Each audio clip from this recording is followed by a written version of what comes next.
एक बार ध्यान से देखो, जैसे हम भौतिक पूरा भूगोल को दो भागों में पढ़ते हैं, भौतिक भूगोल एक मानव भूगोल, एक भौतिक भूगोल एक मानव भूगोल। तो भौतिक भूगोल मानव भूगोल की चर्चा हम बाद में करेंगे, लेकिन भौतिक भूगोल को 4 भागों में पढ़ा गया है।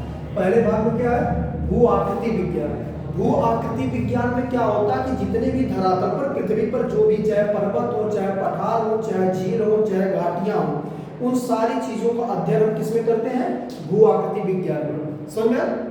ध्यान से सुनिएगा, भू आकृति विज्ञान में 3, उसको जो धरातल पर चीजें पाई जाती है उसको हम उच्चावच बोलते हैं। क्या?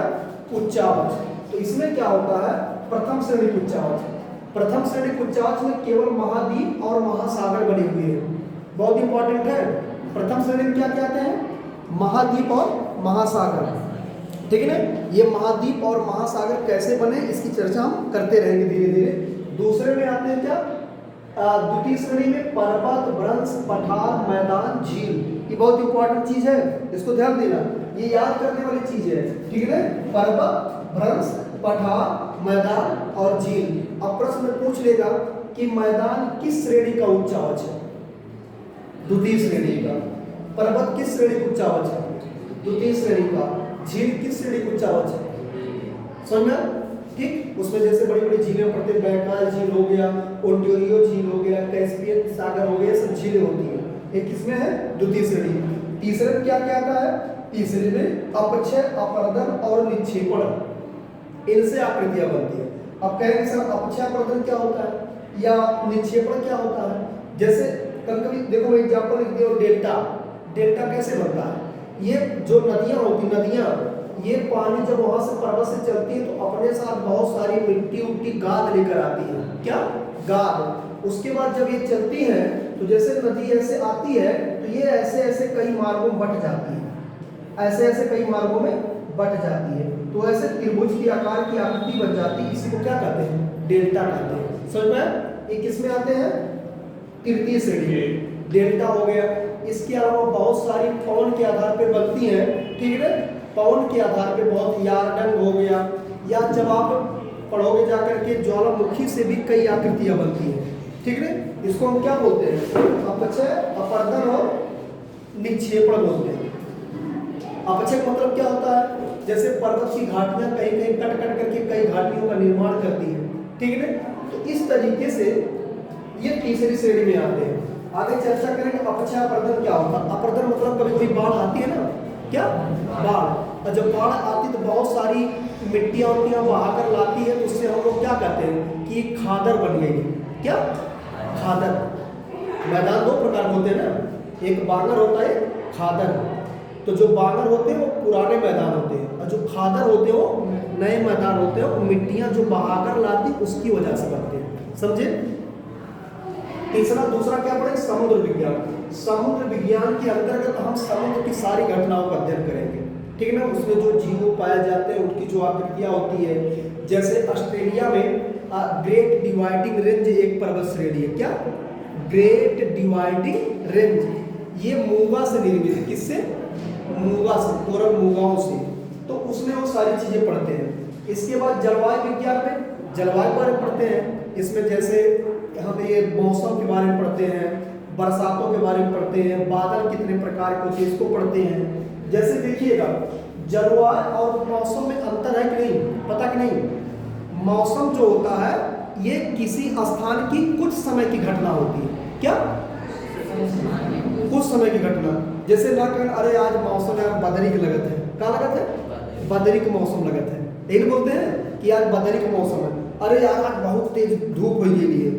ठीक है ना, ये मौसम होता है। लेकिन जलवायु क्या होती है, ये किसी विशेष क्षेत्र में कई लंबे समय तक रहने वाली मौसम होता है, लंबे समय तक जो मौसम बना रहे। यानी कि जलवायु एक प्रकार का क्या है, मौसम ही है, लेकिन वो लंबे समय तक रहे। जैसे क्या होता है कि हम लोग कहते हैं कि यार शिमला में गर्मी में जाने लायक होता है, वहाँ हमेशा क्या होता है, ठंडा बना रहता है।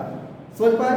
मुंबई में कभी ठंडी नहीं पड़ती है, वहाँ का मौसम हमेशा क्या होता है, नॉर्मल बना रहता है। ठीक इसी प्रकार से आप जाओगे यूरोप में हमेशा ठंडी पड़ती है, तो वहाँ क्यों क्या है, जलवायु हो गई। हमारे यहाँ क्या है, ठंडी, गर्मी और बरसात तीनों समय समय से आती है। समझे? तो ये क्या है, जलवायु है। लेकिन जो ठंडी गर्मी है मौसम आ गया। क्या मौसम, समझे? तो मौसम क्या होती है? कुछ समय की घटना होती है, और जलवायु लंबे समय की घटना। फिर जीवमंडल, जीवमंडल में हम पढ़ते क्या है? पूरा जीवों का मंडल पढ़ते हैं, जितने जीव होते हैं उनका अध्ययन करते हैं, ठीक है ना। और ये जीवमंडल की जो मोटाई होती है वो 30 किलोमीटर होती है, लेकिन यही समुद्र के नीचे आप जाओगे तो 5 किलोमीटर। कितनी? 5 किलोमीटर। और मैदानी भाग में 30 किलोमीटर। क्लियर? आगे देखिएगा। अब थोड़ी सी कहानी समझो यहाँ पर। जैसे महाद्वीपी महासागर की, अभी मैंने बताया ना कि ये प्रथम श्रेणी के उच्चावच है। किसके? प्रथम श्रेणी के उच्चावच कौन कौन है? महासागर और महाद्वीप। महासागर और महाद्वीप ये किस श्रेणी के उच्चावच है? प्रथम श्रेणी के। इनकी उत्पत्ति के संबंध में कई लोगों ने अलग अलग मत दिया था, लेकिन मैं 2-3 की चर्चा कर रहा हूं। जैसे एक व्यक्ति थे टेलर। कौन? टेलर। इन्होंने महाद्वीपी प्रवाह सिद्धांत दिया था। क्या? महाद्वीपी प्रवाह या विस्थापन सिद्धांत। इन्होंने बताया था कि ये जो महाद्वीप है ये एक बड़े पृथ्वी पर, मतलब एक पानी में सतह पर उसी पर पौर रहे हैं और तैर रहे हैं, इसीलिए जगह जगह फैल करके इनका निर्माण हुआ है। इसी प्रकार से वेगनर ने भी महाद्वीपी सिद्धांत दिया, प्रवाह का सिद्धांत दिया। हेरी हेस ने प्लेट विवर्तनिकी का, इसको प्लेट टेक्टोनिक सिद्धांत बोलते हैं। क्या? Plate tectonic. अब देखो वेगनर ने जो बताया था, क्या? वेगनर बतौने का कि पहले पूरी धरती पर, पूरी पृथ्वी पर एक बड़ा सा जल का भाग था। क्या? जल। तो वही के बीचों में अपने छोड़ के द्वीप रहा। तो जवन द्वीपवा रहा है ओके क्या बोलते हैं? पेंथालासा, या क्या बोलते हैं उसको? हाँ, टेथिस पेंथालासा था और पेंजिया नामक स्थान था। इसको क्या बोलते हैं? पेंजिया। ध्यान दीजिएगा, क्या बोलते थे? पेंजिया। ये स्थल भाग है, और इसके चारों तरफ जो पानी वाला भाग था इसको पेंथालासा बोला गया था। क्या? पेंथालासा। ठीक है ना? ये चर्चा मैं थोड़ी करूंगा। ये वेगनर ने बताया था। वेगनर ने बताया था कि पूरी धरती पर पूरा जगह पर पानी है। क्या है? पानी, और उसी के बीच में एक स्थल भाग छोटा सा है। क्या? स्थल भाग। उस स्थल भाग को क्या बोलते थे? पेंजिया। क्या बोलते थे? और चारों जो पानी क्या बोला जाता है? पेंथालासा। क्या कहते थे? समझिए ना। तो ये जो है कई भाग में टूट गया और टूट के पूरा महाद्वीप बनल है, और जब वो खाली स्थान रह गया तो वह महासागर बन गया। समझिए ना, मतलब ये टूटा तो ऐसे भाई टूट गया तो पौरत बनिए बोले, तो जब पानी पौरत जहाँ जहाँ चल गया महाद्वीप हो गया जो स्थल भाग, और जो बीचों खाली जगह बचने को बन गई महासागर बन गई। समझ गए ना। लेकिन हैरी हेस ने बताया कि नहीं, पूरे महाद्वीपों का निर्माण 7 बड़ी प्लेटों और 20 छोटी प्लेटों से हुआ है। समझ गया। और जहाँ जहाँ प्लेटें नहीं हैं, मतलब जो जगह खाली है वहाँ पर क्या महासागर हो गए हैं, और महासागर भी प्लेटों पर ही निर्मित है। ठीक, तो ये इनकी चर्चा थी। क्लियर इतनी बात? हम उसकी चर्चा करेंगे। अब ध्यान दीजिएगा कि लगभग पृथ्वी पर ग्लोब पर 70% पानी है, सब लोग जानते हैं। 29.2% स्थल भाग होता है, और जो गोलार्ध होता है, जैसे ये गोलार्ध हो गया, तो इसमें हमने बताया कि ये वाला उत्तरी गोलार्ध होता है, ये वाला साउथ गोलार्ध। तो उत्तरी गोलार्ध को हम क्या बोलते हैं? स्थल गोलार्ध बोलते हैं, क्योंकि यहाँ पर स्थल भाग ज्यादा पाया जाता है, और दक्षिणी गोलार्ध में पानी सबसे ज्यादा पाया जाता है, इसलिए उसको जलीय गोलार्ध बोलते हैं। और बातें क्या मैंने बता दिया, महासागरों के नीचे जो जीवमंडल है, स्थलमंडल की मोटाई कितनी होती है? 5 किलोमीटर, और मैदानी भागों में 30 किलोमीटर, याद रहेगा ना।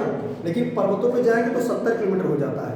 कितना भाई? पर्वतों पर पहुंच जाएगी ना, तो याद रखिएगा। समुद्र के तली में 5 किलोमीटर और मैदानी भागों में 30 किलोमीटर। मानसून, आगे देखिए, मानसून की खोज हिप्पालस व्यक्ति ने किया था, मानसून शब्द। उसके बाद जेम्स हटन एक व्यक्ति था, इसने कहा था वर्तमान भूत की कुंजी है।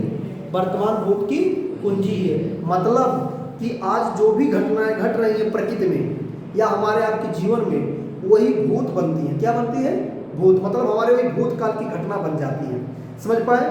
तो जैसे आगे हम चर्चा करेंगे कि कैसे हिमालय बना था, कैसे सारी चीजें हुई थी। तो हिमालय जहाँ पहले वहाँ पर क्या था? टेथिस नामक सागर था। और टेथीस, कब? टेथीस नामक सागर था पहले, जहां आज हिमालय बना है, ठीक है ना। और भौतिक भूगोल एक पुस्तक है, उसकी रचना किसने किया था? कांट महोदय ने, ठीक। तो इतनी बातें स्पष्ट, एक बार ध्यान से देख लीजिए और इसको पढ़ लीजिए, यहाँ से बहुत सारे प्रश्न बन जाएंगे, ठीक।